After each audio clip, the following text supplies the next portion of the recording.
What the haters talking about?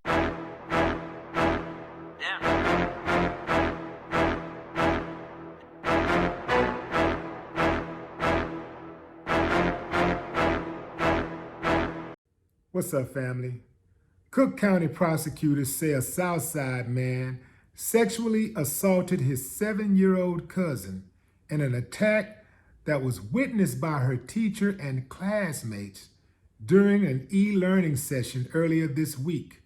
A judge denied bail Saturday for 18-year-old Catrell Walls, who faces a felony charge of predatory criminal sexual assault following the encounter that was allegedly caught on video from a West Chesterfield neighborhood home during a break in the girls' online class Thursday afternoon. Prosecutors say the girl's microphone was muted, but the cameras were on as a handful of other students were logged into the Google Meet session.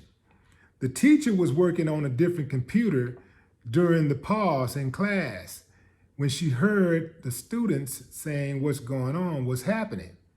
When the teacher opened the screen back into the online class, she saw the 7-year-old girl with her pants down and Walls forcing her to perform oral sex. The teacher reported what she saw to the school's principal, who contacted the girl's family, Chicago police, and authorities from the Illinois Department of Children and Family Services, prosecutors said. The girl, who is Walls' cousin, was staying at her grandmother's during the day. When the girl's father, principal, and school's chief executive officer went to the home, the girl initially lied about what happened and said that Walls just hit her. But when the principal pulled her to the side away from the family, the girl confessed. And she said, yeah, it happened. And she said that it wasn't the first time. Her cousin was arrested the next day, and during an interview with detectives, he allegedly admitted to the assault as well as other assaults against the girl since she was 6 years old. Prosecutors say that he broke down in tears and he said he didn't know why he did it. He said, I'm sorry. He's been out of jail on bond following a previous felony charge of unlawful use of a weapon, prosecutors said.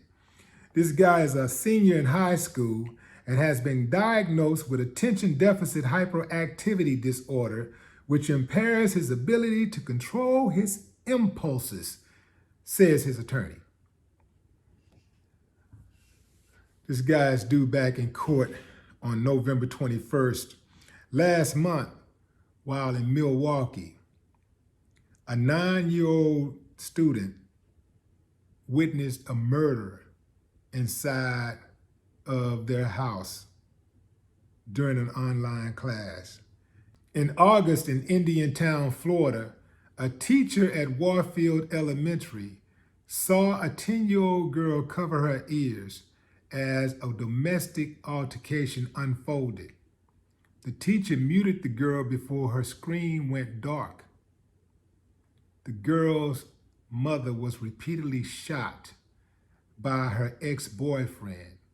She died at the hospital later. Man, these online classes are new reality shows. Ooh-wee, man. I knew it was going to be bad, but I didn't know it was going to be this bad, fam.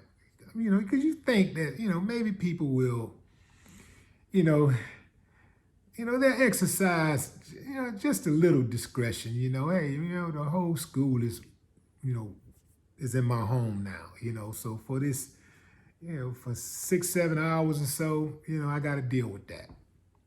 At least, I'm gonna have the decency to just make this room right here sacred. This room's gonna be off limits to the BS. We're gonna set up the computer in this room right here. We're gonna shut the door. And if anything is going on right there, we're gonna make sure that we don't get too loud where the noise spill over into the room. Man, it ain't that hard, man, to make a sacrifice for your babies, man. This is just a lot of selfish ass, overgrown people, man, who don't understand, proper decorum, just how to, just, I'm just talking about rudimentary behavior. I'm not even talking about somebody got to be out, go to school to be, you ain't got to go to no etiquette class. Just use common sense. Just have some decency. Like the woman was butt naked in her son's room while this boy is watching, this boy is on the computer. She walking her ass through the room butt naked. The boy's online. Come on, fam. Yeah, man, they gonna have to get rid of them damn online classes for these youngsters, man. They're gonna have to get rid of that. This ain't gonna work. Man, if y'all got a better way, let me know, man. But this ain't gonna work. And one thing it does is it exposes those parents out there who are unfit. It exposes them. It exposes some of the things that go on inside of these kids' homes where these kids are being misused and abused. It exposes that. Now, what I would be interested in knowing is these child protective services, are they getting increased business? Because they should be, because they're learning more. They're getting more insight. But something tells me they won't be. I don't have a lot of faith in them. They're part of the system. And too often they have returned abused children to the homes of their abusers. And those kids were murdered. God bless our children. No more talk. What the haters talking about? Damn.